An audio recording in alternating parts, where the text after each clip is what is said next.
Allahu Allahu Allahu Allah Allahu Allah. Baik, matur nuwun Mas Lutfi. Assalamualaikum warahmatullahi wabarakatuh. Waalaikumsalam warahmatullahi wabarakatuh. Bismillahirrahmanirrahim. Alhamdulillahirabbil alamin. Wassalatu wassalamu ala asyrafil anbiya wal mursalin wa ala alihi wa ashabihi ajmain wa ba'd. Wonten ngarsanipun para sesepuh, bini sepuh, guru-guru saya, kiai-kiai saya yang hadir pada kesempatan pagi hari ini, katingal wonten Pak Nirmolo, wonten Ustadz Samsul, wonten Pak Trisno, lan sedoyo yang tidak bisa saya sebutkan satu persatu. Terima kasih juga kepada Ustadz Yasir dan Mas Lutfi yang sudah prepare untuk acara pada kesempatan pagi hari ini. Sesuai dengan request, saya masih ingat ini requestnya Ustadz Samsul ini, kalau hadis Jibril ini memang untuk dikupas, jangankan kok 1-2 pertemuan nggih, kalau dikupas 1 semester saja niki mboten tuntas niki. Karena seperti yang ditulis oleh Syekh Yusri itu baru pembahasan tentang sanad, baru pembahasan tentang matan itu ya dalam pembahasan sekitar 7 hingga 2 minggu pertemuan begitu, itu mboten tuntas, tetapi ya apapun itu perlu di jamak kosor nih, ya, supaya nanti ada beberapa hal yang bisa kita diskusikan. Saya mengambil dari kitab Al-Jami' menika fi Syarhil Arba'in An-Nawawiyah. Saya ingin melanjutkan pembahasan terkait dengan hadis Jibril yang kemarin sudah kita bahas.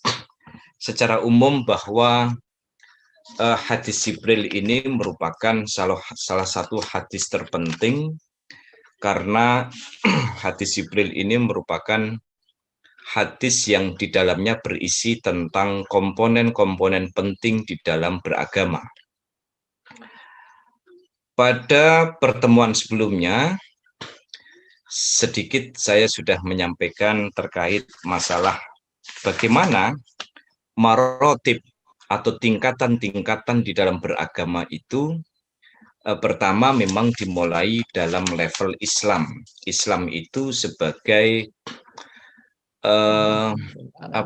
jadi tingkatannya adalah tingkatan yang pertama dalam pengertian paling rendah.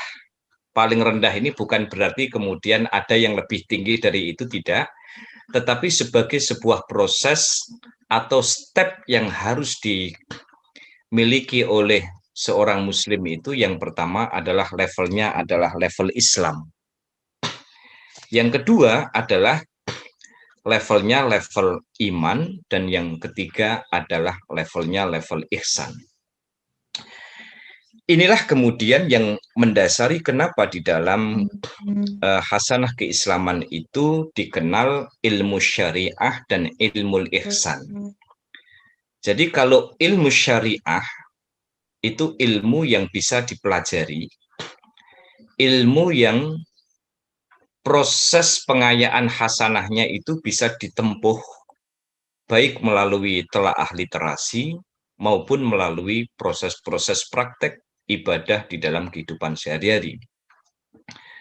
Nah, ini Islam dan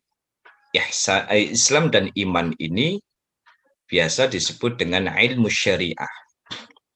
Sementara ihsan ini adalah ilmu ihsan, atau mungkin sebagian kelompok ada yang menyebutnya dengan ilmu kasyaf atau ilmu mukasyafah. Nah, yang menjadi pertanyaan adalah mengapa Islam itu lebih dulu daripada iman?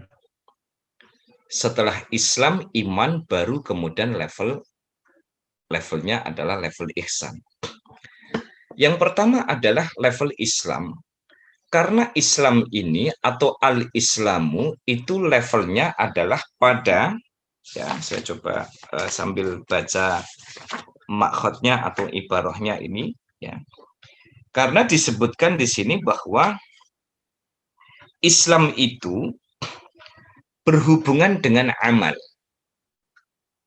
Sementara iman itu berhubungan dengan ketaatan di dalam beramal atau beribadah. Sementara ihsan itu levelnya pada upaya untuk istiqomah dan merasakan thamroh atau buah dari keislaman dan keimanan seseorang. Jadi al-Islam itu berhubungan wal Islamu yata'allaku bil a'malidh dhahirah. Jadi kalau Islam itu berhubungan dengan dimensi-dimensi yang bisa ditangkap secara indrawi. Kita bersyahadat asyhadu alla ilaha illallah wa asyhadu anna muhammadar rasulullah. Itu bisa dirasakan secara indrawi. Kita bisa mendengar. Iqrar seseorang itu bisa kita dengar. Sementara atau sholat ya, sholat bisa kita lihat. Kemudian zakat proses pembayaran juga bisa. Saum, meskipun saum itu ada dimensi yang bisa diakses secara indrawi, ada yang tidak. Yang bisa diakses secara indrawi itu kalau orang di bulan Ramadan terus etok-etok ngidu atau etok-etok lemes dan sebagainya itu meskipun habis duhur, habis makan siang, habis duhur ketemu Mas Lutfi kok aku kok lemes ya Mas Lutfi ya. Ya lemes lah poso kok lemes kan begitu ya. Makanya kadang itu ya lucu-lucu ya status hari ini tuh mosok siang-siang di bulan Ramadan kok ada yang pasang status aku lapar ya sajane sing lapar ora kowe tok ya sing jenenge wong poso iku ya wis biasa ya engko minimal kuat nahan ngelih kan gitu. Nah, ini dimensi Islam, dimensi yang bisa diakses secara indrawi. Sementara dimensi iman itu adalah al-imanu yata'allaku bil a'malil batinah. Dengan perilaku-perilaku yang tidak selalu bisa diakses secara indrawi. Keimanan kita kepada Allah, keimanan kita kepada malaikat, keimanan kita kepada para rasul, kitab, hari akhir, qadha qadar.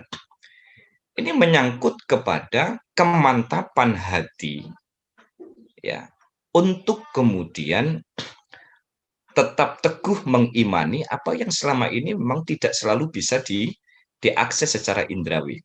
Maka saya ingat dulu ya, guru saya itu mengajarkan, kalau ilmunya itu ilmu fisis, itu bisa dikaji melalui teori.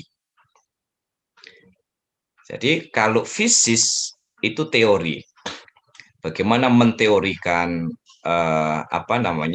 tumbuh kembangnya anak, bagaimana menteorikan tumbuh kembangnya suatu pohon, bagaimana menteorikan bagaimana proses aliran sungai ya dari hulu ke hilir hingga kemudian sampai ke laut. Ini fisik dan itu memang bisa dikaji secara teori. Tetapi sesuatu yang bersifat metafisis itu hanya bisa didekati dengan metateori. Saya pernah mengkritik mahasiswa-mahasiswa yang ada di filsafat itu, ya. Jangan semua itu difilsafati.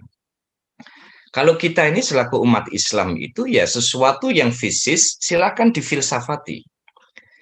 Tetapi sesuatu yang metafisis yang tidak tampak itu hanya bisa apalagi kalau sudah menyangkut kepada ranah akidah, keyakinan itu tidak perlu dijelaskan. Tetapi hanya perlu diimani. Alam barzakh. Jadi alam kubur dengan alam barzakh. Saya senang membedakan bahwa alam kubur itu berbeda dengan alam barzakh. Alam kubur itu adalah fisik kuburan yang tampak di depan mata. Liang lahat. Itu alam kubur, alamul qabri atau makbarah. Tetapi kalau alam barzakh itu adalah alamul arwah. Alam di mana di situ terjadi dinamika para arwah yang sudah ngadep wonten ngarsa dalam Allah Subhanahu wa taala. Besarnya seperti apa? Kalau dianalogikan, besarnya itu adalah ketika dulu kita berada di rahimnya ibu kita, rahim itu kan besarnya ya segitu-segitu aja. Ya, yang jelas buat futsalan nggak bisa. Ya, rahimnya ibu itu buat futsal nggak bisa. Ya, buat jalan-jalan nggak bisa. Ketika alam rahim berpindah kepada alam dunia, kita bisa membandingkan berapa kali lipat besarnya dunia jika dibandingkan dengan alam rahim. Ketika alam rahim pindah kepada alam dunia dan alam dunia pindah kepada alamul barzakh, kita tidak bisa membayangkan berapa besarnya alamul barzakh jika itu dibandingkan dengan alamud dunia. Setelah dari alamul barzakh kemudian kembali kepada kepada peristirahatan terakhir yang benar-benar terakhir atau tempat yang paling akhir yaitu alamul akhirah, maka kita bisa membayangkan betapa besarnya alamul akhirah kalau dibandingkan dengan alamul barzakh. Rahim, dunia, alamul barzakh, dan kemudian kepada alamul akhirah. Jadi kalau Islam itu berhubungan dengan dimensi-dimensi fisis, tapi kalau iman itu berhubungan dengan dimensi-dimensi yang metafisis. Karena metafisis, maka dia tidak bisa didekati dengan teori, tetapi hanya bisa didekati dengan metateori. Nah, bahasa metateori ini, ya kalau bahasanya mungkin Bapak Ibu yang hadir ya sebagai akademisi kampus nih, ya alam-alam keyakinan. Kita meyakini bahwa alam barzakh. Loh, Pak wis pernah jajal nih alam barzakh belum? Tapi kita harus yakin bahwa alamul barzakh itu ada. Apakah pernah tengok bagaimana indahnya surga dan bagaimana seramnya neraka? Oh, belum pernah. Tetapi kita wajib mengimani bahwa itu ada. Maka kenapa kemudian dimensi metafisis ini adalah step yang kedua. Setelah orang menjadi Islam, orang ditantang apakah keislaman itu kemudian diikuti dengan kemampuan meyakini sepenuhnya informasi-informasi yang ada di dalam Islam. Bahwa Islam mengajarkan ada alam akhirat. Islam mengajarkan ada alam barzakh. Islam mengajarkan bahwa malaikat itu nyata, ada. Jin itu ada. Ya. Kemudian qadha dan qadar itu adalah nyata dan itu masyiatullah atau kehendak dari Allah. Barulah kemudian masuk kepada level ihsan. Kalau level ihsan itu adalah level yang lebih substantif. Kemampuan untuk menanggalkan proses-proses ibadah dan keimanan yang bersifat formalistik. Jadi orang tidak hanya terpaku kepada sholat itu menggugurkan kewajiban. Seperti kita masuk kampus, kalau sudah fingerprint sukses, ya, meh belayang ke Johar, meh belayang kemana. Itu tuh kan yang penting kita sudah gugur kewajibannya begitu kita. Kalau di Undip ini pakai fingerprint atau pakai mata? Tenggene Undip. Mungkin sudah lebih canggih lah kalau di Undip. Pakai apa Mas? Gimana Mas? Ada dua-duanya.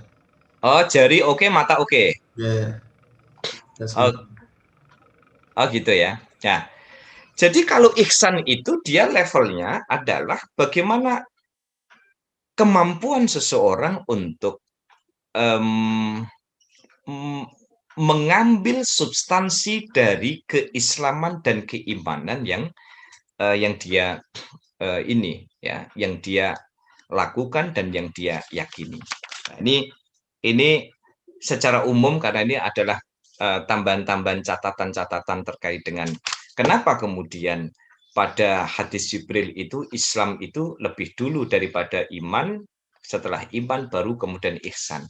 Karena nanti di dalam ihsan itu kemudian ada anta budallaha, ya, ka'annaka tarahu fa illam takun tarahu fa innahu yaraka. Kemampuan untuk menjalani proses hidup dan kehidupan yang merasa dimonitor terus oleh Allah itu kan perlu istiqomah yang luar biasa. Ketika orang menjalankan sholat hanya sebagai rutinitas, ya pergerakan fisik, ya maka dia masih pada level-level itu. Tapi ketika seseorang sudah menjiwai bahwa kumandang azan itu adalah panggilan, ya makanya sampai nyon sewu, saya loncat sedikit itu ya. Ya orang itu kan tingkat responnya terhadap suara adzan itu kan beda. Ada yang begitu dengar ya dari Maskam itu, ya saya itu terus terang naksir sekali sama muadzinnya Maskam itu ya, naksir suaranya ya maksudnya itu saya naksir sekali, itu adzannya bagus sekali. Saya nggak tahu apakah maktubah 5 waktu itu sama dengan yang adzan sholat Jumat apa enggak Mas Lutfi itu. Karena saya lihat yang adzan sholat Jumat ini itu sudah levelnya sudah level nasional itu, suara dan cengkoknya itu ya. Tapi saya nggak tahu apakah 5 waktu juga begitu. Kalau belum kayaknya 5 waktu itu perlu ditradisikan yang begitu ya, supaya ada semangat lebih untuk datang ke masjid. Ada yang ketika berkumandang Allahu Akbar, Allahu Akbar, ada yang responnya itu dia alhamdulillah. Ada semacam perasaan damai ketika mendengarkan adzan. Tapi ono sing ngedumel begitu tidak ada. Allahu Akbar, Allahu Akbar. Ya Allah, yang ini wis adzan iki deadline burung rampung wis adzan dan sebagainya. Perasaan iki mau beradzan kok adzan meneh gitu ya. Nah, ini tingkat responnya akan menjadi beda. Nah, maka seseorang pada level ini memang harus melalui proses menjadi Islam, menjadi Muslim, kemudian menjadi mukmin, dan kemudian menjadi muhsin, yaitu orang yang ihsan itu. Nah, ini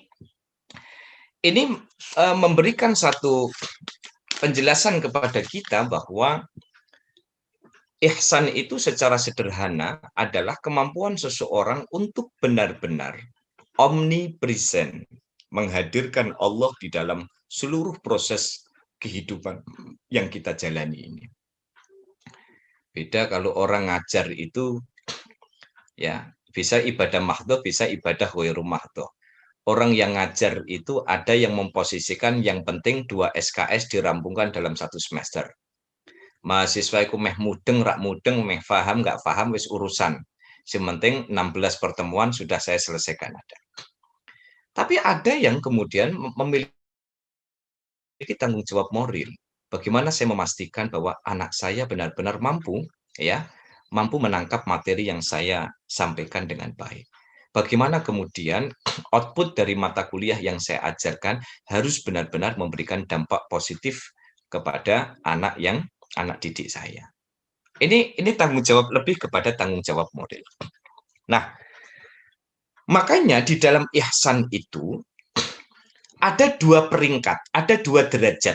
Nah, jadi begitu masuk pada level ihsan itu, martabatul ihsan atau 2 tingkatan di dalam ihsan itu, ya menurut Syekh Yusri disebutkan bahwa al-martabah al-ula musyahadatul qulub wal martabah as-saniyah musyahadatul jawarih. Jadi ihsan itu kalau diambil dari matan anta budallaha ka'annaka tarahu. Ka'annaka tarahu seolah-olah engkau itu melihat Allah. Ini adalah level tertinggi di dalam ihsan, yaitu musyahadatul qulub. Hati dan pikiran terkonek ya, bahwa di dalam proses menjalankan sholat, menjalankan puasa, dan menjalankan ibadah-ibadah baik itu yang mahdhah ya maupun ghairu mahdhah, baik yang SOP-nya sudah dirumuskan oleh syariat maupun yang belum ya. Itu kalau levelnya yang pertama adalah ka'annaka tarahu, seolah-olah engkau melihat Allah. Ini levelnya adalah musyahadatul qulub, hati, ya, hati yang mengakses seolah-olah dia menyaksikan Allah.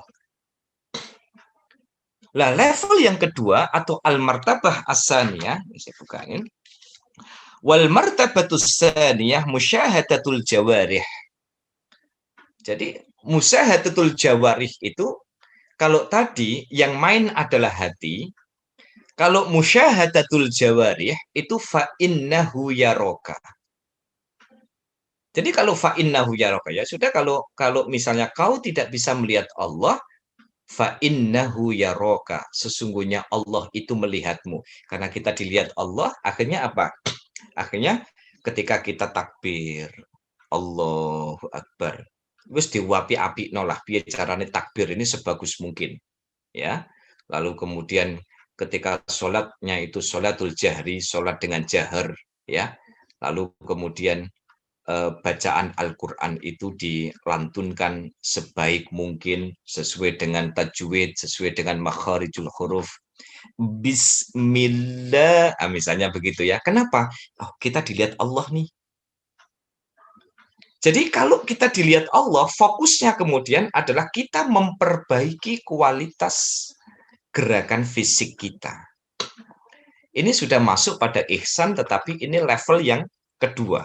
Jadi kalau level yang pertama itu adalah ka'annaka tarohu, seolah-olah engkau. Jadi kita sebagai subjek, kita menjadi subjek, Allah itu menjadi objek.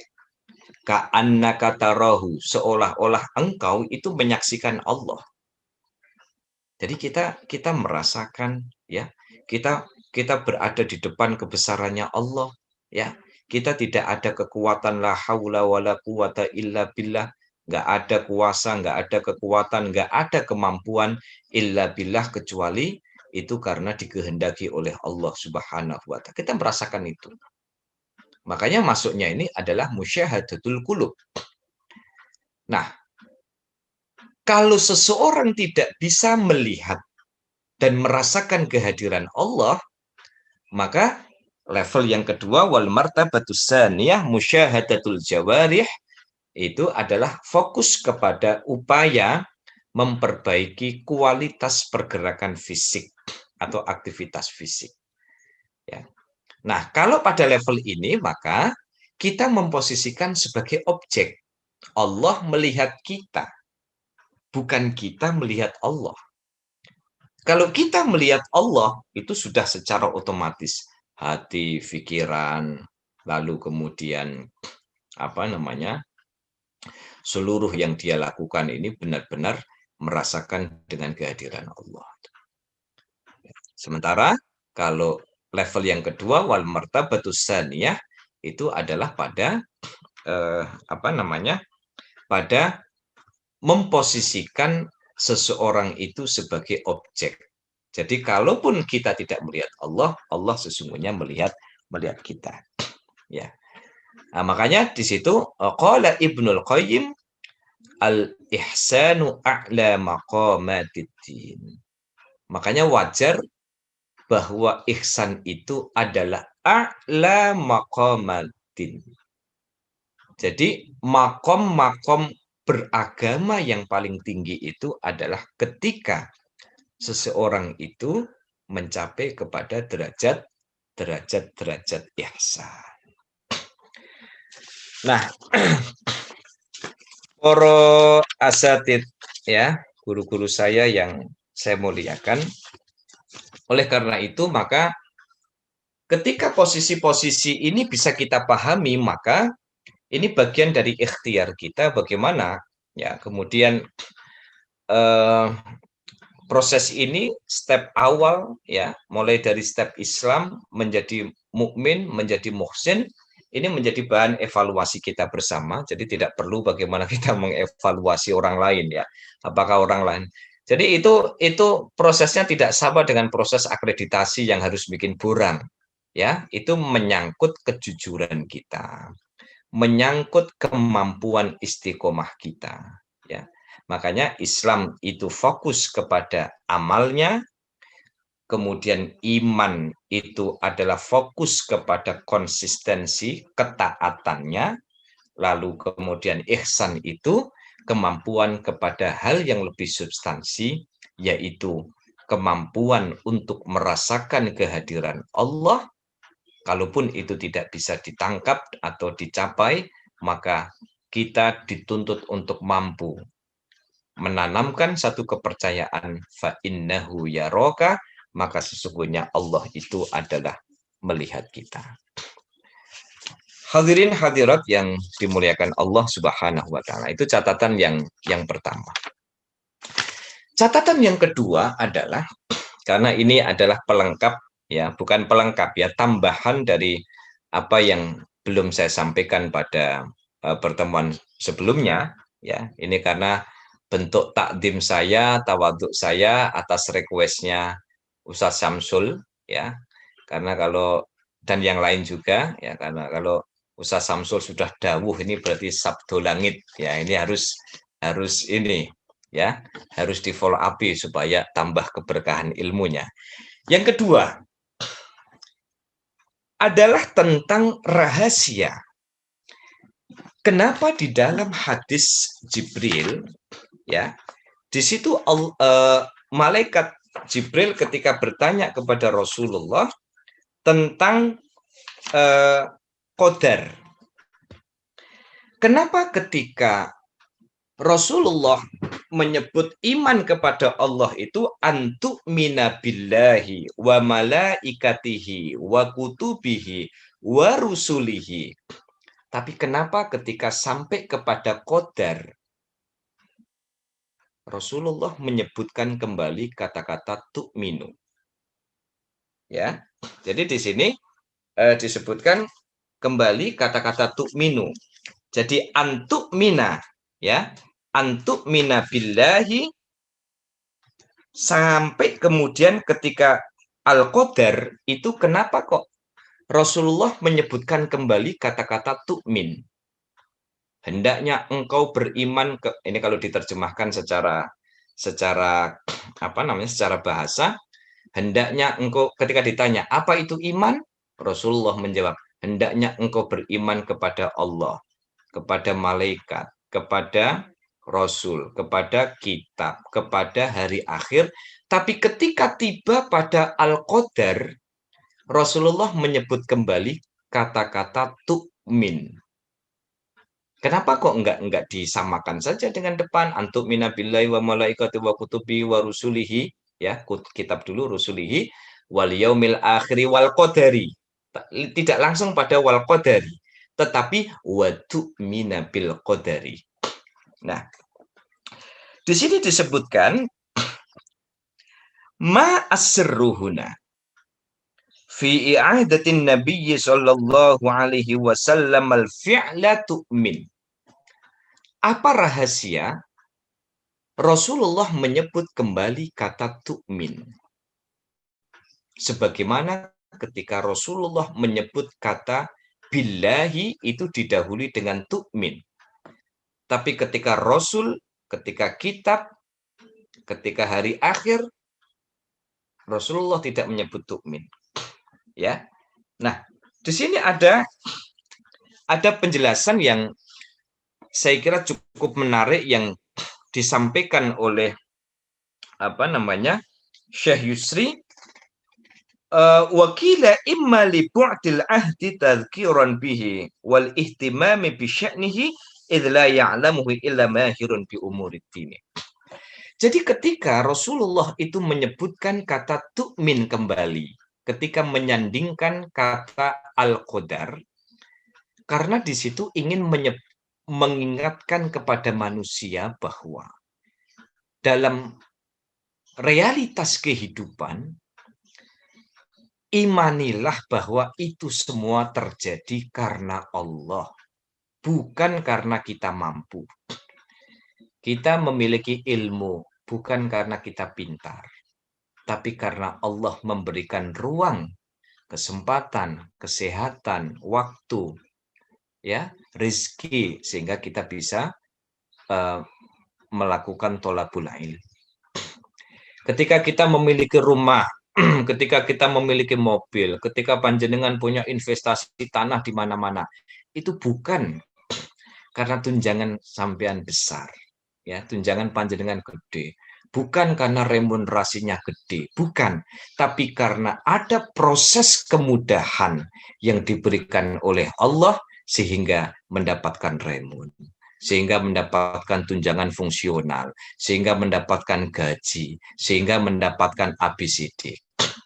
Jadi Rasul ingin menegaskan kepada kita bahwa realitas kehidupan yang dijalani oleh manusia sesungguhnya terjadi, imanilah, seolah-olah Rasul ingin mengatakan bahwa imanilah bahwa itu terjadi karena Allah.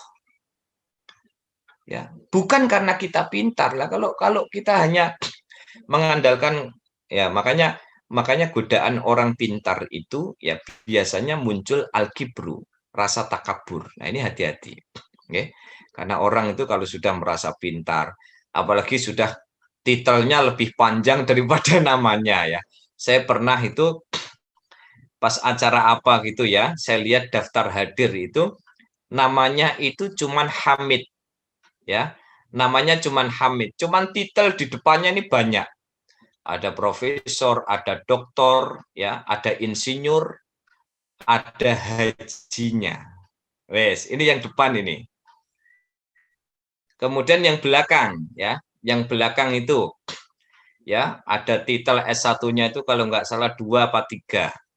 Belum lagi ada yang, ya, itu S1-nya, ada MA-nya, PhD-nya juga disebutkan. Jadi ada profesor, doktor, insinyur, haji, bla bla bla bla belakangnya ini.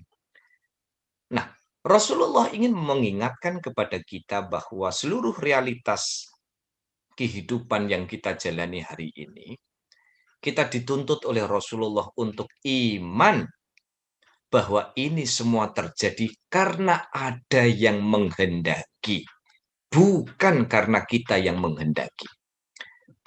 Makanya sampai disebutkan, nggih, daun kering itu kalau belum dikersake sama Allah, belum dikehendaki oleh Allah untuk jatuh, itu pohon kering itu nggak akan jatuh.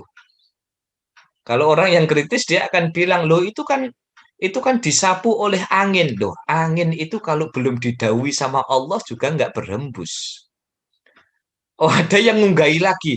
Loh, itu kan karena tukang taman ngebiok pakai sapu. Loh, kalau tukang taman tidak dikasih kemampuan oleh Allah megang sapu dan gayuh godong, godongnya juga nggak jatuh, kan ngaten ta? Itu loh.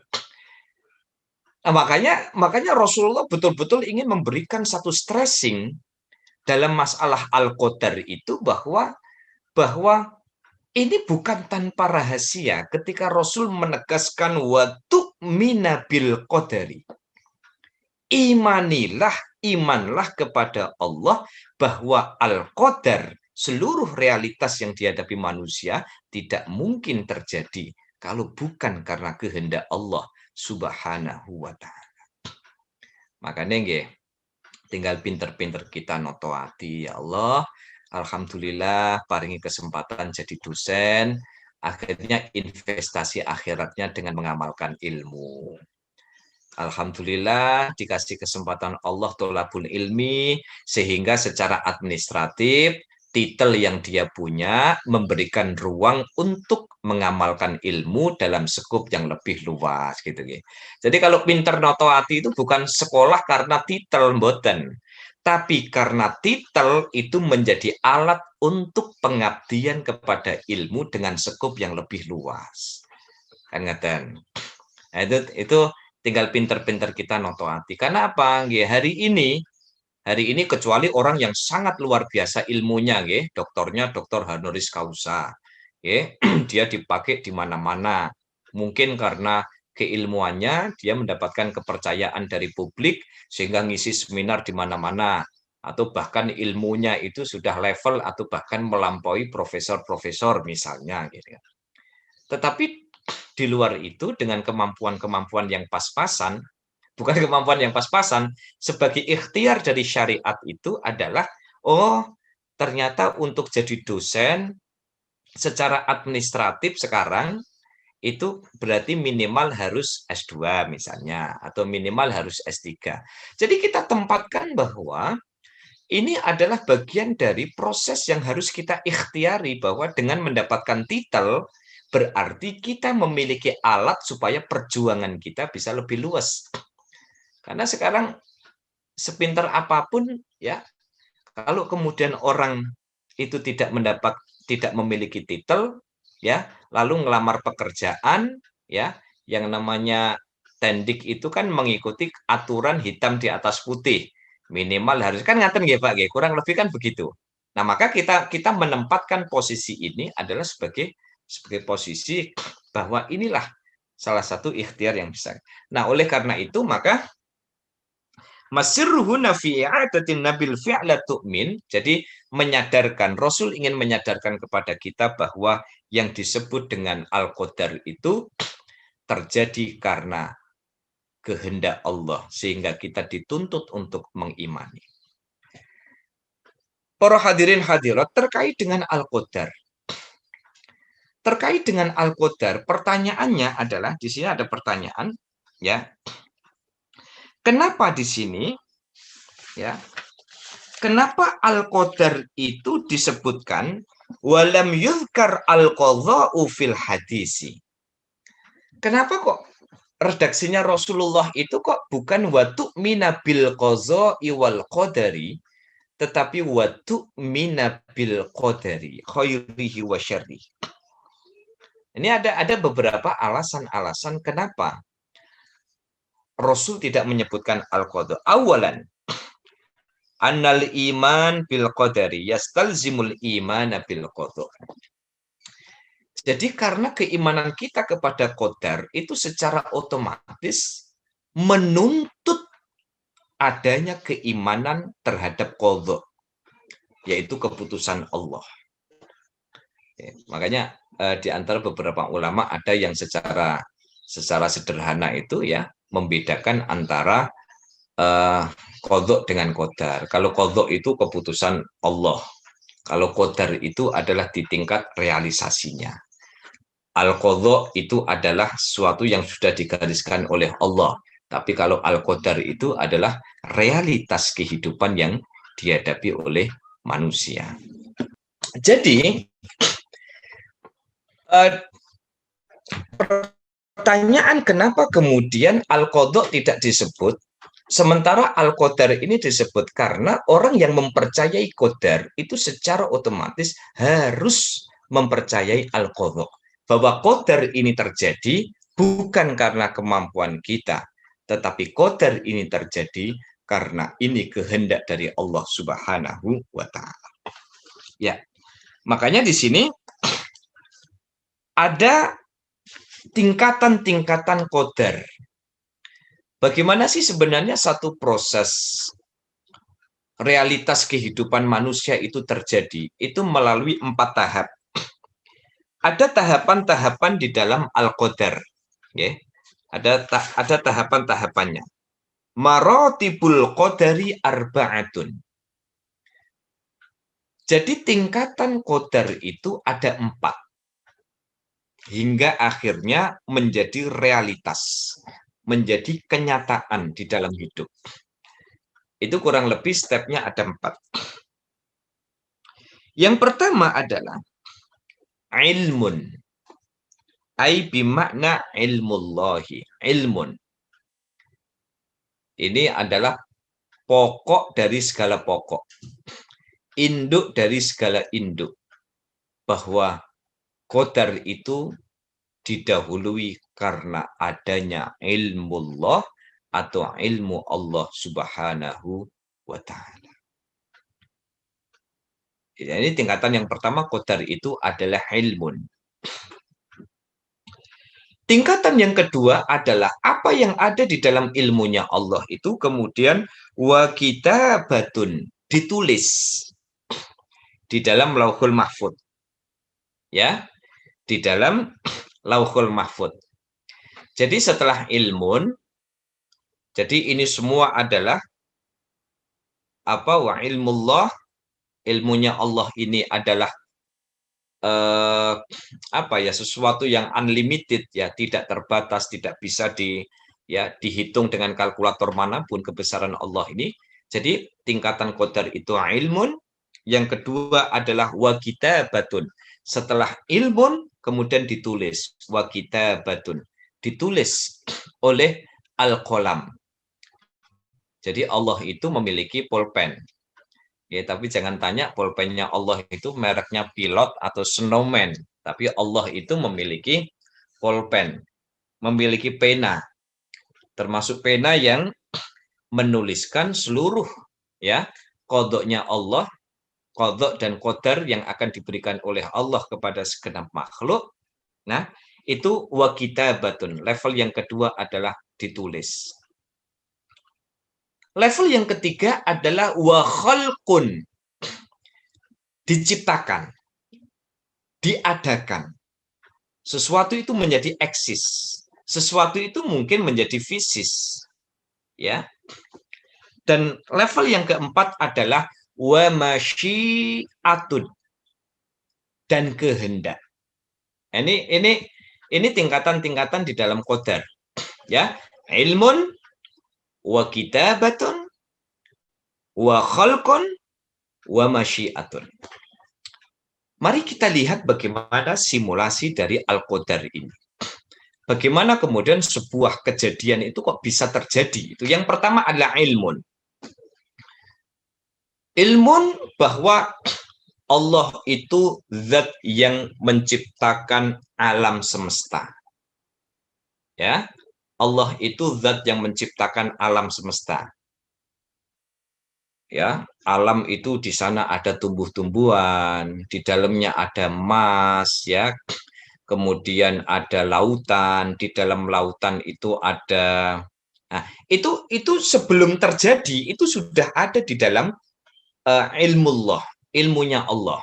Karena Allah ini tidak bisa digambarkan dengan fisik apapun, karena itu di dalam benaknya Allah lah. Gimana menggambarkan benaknya Allah itu ya? Allah itu punya harddisk yang sekian giga misalnya. Oh, nggak bisa. Pokoknya Allah itu memiliki ilmu.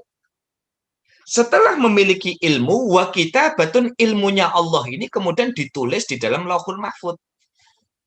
Ya. Di dalam Lauhul Mahfuz ditulislah. Di dalam ilmunya Allah ada kemampuan untuk menciptakan laut. Ini saya contohkan saja. Akhirnya apa? Di dalam Lauhul Mahfuz ditulislah kemudian apa? Ditulislah bahwa kamu ciptakan Samudra Atlantik. Kamu ciptakan Samudra India. Ya. Kamu ciptakan pantai selatan. Nanti kamu tulis, maksudnya kamu tulis pantai selatan. Kamu tulis pantai utara Jawa. Kamu tulis pantai ini, kamu tulis pantai ini. Itu ditulis dulu di dalam Lauhul Mahfuz. Ilmu ditulis di dalam Lauhul Mahfuz. Setelah ditulis oleh Allah, ya, melalui Al-Qalam atau penanya Allah, berikutnya tahapan qadar yang ketiga adalah wa khalqun. Ilmu yang ditulis itu kemudian diciptakan. Terciptalah laut, terciptalah pantai, terciptalah apa yang hari ini kita lihat itu, tercipta. Ya. Setelah ilmu ditulis dan diciptakan dalam wujud itu, apa yang keempat terjadinya qadar wa masyiatun. Masyiah itu adalah kehendak Allah Subhanahu wa ta'ala. Akhirnya apa? Akhirnya dengan kehendak itu, Allah menghendaki orang yang pakar pengeboran minyak, ya, bagaimana kemudian melakukan pengeboran minyak di lepas pantai. Akhirnya apa? Ya, karena Allah sudah menyediakan lautan. Para nelayan dikehendaki oleh Allah untuk apa? Dikehendaki oleh Allah untuk menangkap ikan. Ya, jadi bisa jadi sudah ditulis bahwa nelayan, ilmunya Allah menentukan bahwa misalnya ini Mas Lutfi tak bikin contoh nggak apa-apa ya. Mas Lutfi tak bikin contoh. Sing duwite akeh iki berarti wis pengeboran minyak saja ya Mas ya. Soalnya nek mancing duitnya sidik ya, karena mancing itu hobi. Di dalam ilmunya Allah ini hanya simulatif bagian dari lagi-lagi ini bukan melangkai kehendak Allah, tetapi mencoba untuk menjelaskan secara verbal proses qadar itu, ya, berdasarkan tentu ini tidak mewakili segala-galanya ya, wong namanya ta'allum ini orang itu kalau kalau belajar selama pelajaran itu semakin mendekatkan diri dan menguatkan keimanan itu baik. Di dalam ilmunya Allah, Mas Lutfi itu ya dikehendaki adalah nanti menjadi pakar pengeboran minyak. Ya, ahli ngebor minyak. Akhirnya nama Mas Lutfi sudah mulai muncul dengan nama Lutfi Gunawan di dalam Lauhul Mahfud. Ditulis oleh pena, ditulis oleh pulpen bahwa Mas Lutfi Gunawan nanti jadi juragan minyak. Jadi juragan minyak. Tapi kalau Mas Lutfi jadi juragan minyak mungkin tinggalnya bukan di Tembalang ya. Tinggalnya sana di Timur Tengah itu nanti jadi saudagar minyak. Mas Lutfi ditulis, Mas Lutfi Gunawan sebagai saudagar minyak. Lalu kemudian yang ketiga, wa khalqun, diciptakanlah. Apa yang diciptakan? Mas Lutfi diciptakan melalui proses pertemuan Bapak dan Ibu. Makanya mungkin dalam kajian Maskam pernah saya sampaikan kenapa sih Allah itu kadang hobi sekali menggunakan kata ganti kami atau kita. Meskipun tidak semuanya, tetapi kata ganti kami atau kita karena di situ ada peran manusia. Misalnya inna khalaqnal insana min nutfatin amsyad. Manusia itu tercipta dari sperma yang memancar. Ada nggak peran manusia di situ? Ada. Ya. Kalau bapaknya Mas Lutfi dengan ibunya Mas Lutfi tidak kedip-kedipan, nggak ada Mas Lutfi yang bude sekarang ini nggak ada itu kan. Nah itu karena apa? Nah karena bapaknya Mas Lutfi ya, melakukan jihad, akhirnya kemudian ibunya Mas Lutfi hamil sehingga Mas Lutfi terlahir ke dunia. Ya, ini sudah mulai diciptakan. Mas Lutfi diciptakan. Lalu kemudian Allah juga menciptakan laut tadi. Allah menciptakan laut dengan kandungan minyaknya. Nah, ada Mas Lutfi, ada laut. Maka level qadar yang keempat adalah wa masyiatun, dikehendaki. Nah, nyatanya Allah menghendaki Mas Lutfi ya, karena kalau minyak ini masuknya kajian apa Mas Lutfi? Ini fisika, kimia atau apa Mas Lutfi? Geologi bisa, apa yang minyak bisa semua. Oh, bisa semua ya. Terus pokoknya anggap aja bisa semua lah ya. Geologi masuk, kimia masuk, fisika masuk, ya. Biologi karena pelakunya manusia ya masuk kan gitu ya. Nah, akhirnya apa? Ada laut, ada Mas Lutfi, wa masyiatun, Allah menghendaki Mas Lutfi sehat, Mas Lutfi bisa menuntut ilmu sehingga menjadi bisa memahami ilmu geologi. Mas Lutfi bersama partner lalu kemudian ke lepas pantai melakukan pengeboran itu. Ini proses qadar. Nah, di dalam proses qadar ini memang selalu itu ada empat tahap itu. Ilmunya Allah ditulis, setelah ditulis lalu diciptakan. Apakah yang tercipta ini selalu kemudian dikehendaki oleh Allah terjadi atau tidak? Belum tentu. Kita nunggu kalau itu dikehendaki Allah ya terjadi. Kalau tidak dikehendaki oleh Allah ya tidak terjadi. Nah, inilah rahasia bagaimana kita memahami konsep qada dan qadar ini. Nah, pertanyaannya sekarang adalah apakah di dalam Lauhul Mahfud itu terjadi proses hapus-menghapus? Kan pertanyaan dasarnya kan kemudian apakah takdir seseorang itu bisa dihapus apa tidak sih sebenarnya? Bisa dirubah apa tidak sih? Ya, kalau kita kembali kepada ayat Bismillahirrahmanirrahim, innallaha la yughayyiru ma biqaumin hatta yughayyiru ma bi anfusihim. Oh, ternyata proses perubahan itu ya manusia atau ini sebagai agent of change, melakukan perubahan, maka Allah bisa merubah itu. Loh, tapi katanya qadha qadar sudah ditentukan. Masa? Nah, kalau pelajaran saya dulu waktu mondok itu ya takdir itu kan dibagi menjadi dua. Ada takdir mubrom, ada takdir mu'allak.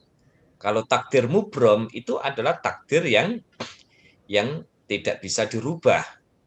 Kalau takdir mu'allak itu adalah takdir yang bisa dirubah dengan amal soleh, dengan kemurahan Allah, karena doa, karena sodako, karena macam-macam.